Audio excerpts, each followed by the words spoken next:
शिशु संगोपन संस्था संचलित सविता रमेश फिरोदिया प्रशाला अहमदनगर। इयत्ता 3 विषय मराठी, पान नंबर 20। आम्ही कविता करतो। मुलांनो, आत्तापर्यंत आपण अनेक कविता वाचल्या, गायल्या आणि काही कवितांच्या तालावरती तुम्ही नाचसुद्धा केलेला आहे। आपण पहा, गॅदरिंगमध्ये अनेक कविता, अनेक गाणी याच्यावरती नाच करत असतो। तुम्ही अनेक गोष्टी पाहता, ऐकता, वाचता, समजून घेता। तुम्हाला तुमच्या मनातले तुमच्या शब्दामध्ये कवितेतून सांगता येईल का? पहा बरं, म्हणजेच तुम्हालाही कविता करता येतील। खाली काही अपूर्ण कविता दिलेल्या आहेत पहा, आणि त्या कविता आता आपल्याला पूर्ण करायच्या आहेत। आणि एवढेच नव्हे बरं मुलांनो, तर त्या कवितेचा अर्थ समजून घेऊन आपल्याला तशी चित्र काढण्याचा सुद्धा प्रयत्न करायचा आहे। तर चला मुलांनो, आपण आता कविता करूया। मुलांनो, आपल्या पाठ्यपुस्तकामध्ये पान नंबर 20 वरती आम्ही कविता करतो यामध्ये 4 कविता दिलेल्या आहेत पहा। त्यातली पहिली कविता आहे एक गाव, दुसरी कविता आहे शाळा, तिसरी कविता आहे माकड आणि चौथी कविता आहे पक्षी। तर ह्या 4ही कविता ह्या अपूर्ण दिलेल्या आहेत आणि त्या कविता आपल्याला काय करायच्या आहेत? पूर्ण करायच्या आहेत। तर प्रत्येकाने आपल्या कल्पनेने ती कविता काय करायची आहे? पूर्ण करायची आहे। आता या ठिकाणी पहा, मी माझ्या कल्पनेने ही कविता पूर्ण करून दाखवते। मुलांनो, या ठिकाणी पहा, पहिली कविता दिलेली आहे एक गाव। तर या ठिकाणी आपण आता कवितेचं वाचन करूया। एक होतं गाव, गावात होती माणसं, बाजारात जाऊन घेत होती कंस। पहा मुलांनो, जेव्हा आपण कवितेचं वाचन करत होतो त्यावेळेस आपल्याला एक गोष्ट दिसून आली की कवितेच्या ओळीतले शेवटचे शब्द जे आहेत ते यमक जुळणारे शब्द आहेत। पहा मुलांनो, तर अशीच यमक जुळणारे शब्द वापरून आपल्याला ही कविता पूर्ण करायची आहे। मुलांनो पहा, या ठिकाणी मी माझ्या कल्पनेने कविता पूर्ण केलेली आहे। तर पहा, एक होतं गाव, गावात होती माणसं, बाजारात जाऊन घेत होती कंस।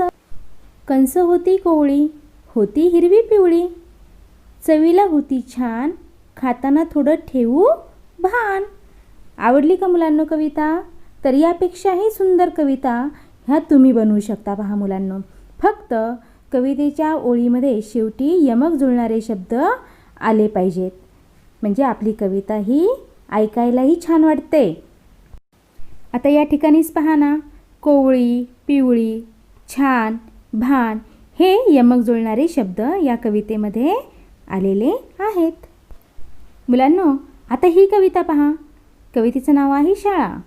आता या कवितेमध्ये मात्र एकाडेक वळ ही रिकामी ठेवलेली आहे आणि त्या ओळीमध्ये आपल्याला आपले शब्द त्या ठिकाणी सुचवून कविता ही पूर्ण करायची आहे। पहा, कविता आहे शाळा। एक होती शाळा, मध्ये एक ओळ रिकामी सोडलेली आहे।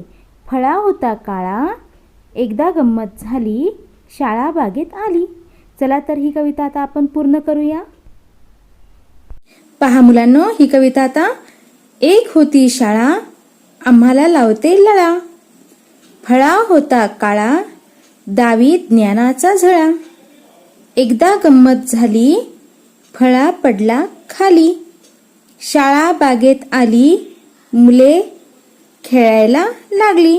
पहा मुलांनो, या ठिकाणी पहा, शाळा, लळा, काळा, झळा, झाली, खाली, आली, लागली यासारखे यमक जुळणारे शब्दांमुळं आपली कविता ही ऐकायला आणि म्हणायलाही छान वाटायला लागलेली आहे। मुलांनो, त्या पुढची कविता आहे माकड। पहा, एक होतं माकड, त्याने खाल्ला पापड, पापड खातो कुरुम कुरुम, उड्या मारतो धडाम धुडूम। आता ही कविता आपण काय करूया? पूर्ण करूया। पहा, खातो गोड गोड केळी, रात्री दुपारी आणि सकाळी, रात्री दुपारी आणि सकाळी, बघतो कसा टकामका, जरा आपलं लांबच बसा। पहा, या ठिकाणी केळी, सकाळी, टकामका, बसा यासारखे काय आलेले आहेत? यमक जुळणारे शब्द या ठिकाणी आलेले आहेत। पुढची आणि शेवटची कविता आहे पक्षी। एक होता पक्षी, पक्षी होता रंगीत, काय बरे होते त्याच्या लांब चोचीत। आता ही कविता मी माझ्या कल्पनेने पूर्ण करते। चोचीत होता पेरू, झाडावर बसून फोडू. पेरू होता गोड, पक्ष्याने खाल्ली त्याची फोड. पहा, या ठिकाणी पेरू, फोडू, गोड, फोड ही काय आलेली आहेत? यमक जुळणारी शब्द आलेली आहेत. मुलांनो, मी जशी आत्ता माझ्या कल्पनेने कविता पूर्ण केली, अशीच कविता ह्या चारही कविता तुम्ही तुमच्या कल्पनेने पूर्ण करायच्या आहेत. तसेच मुलांनो, तुम्ही लहान लहान कविता ह्या जमवायच्या आहेत आणि त्या कविता ह्या कार्ड पेपरवरती लिहायच्या आहेत. धन्यवाद.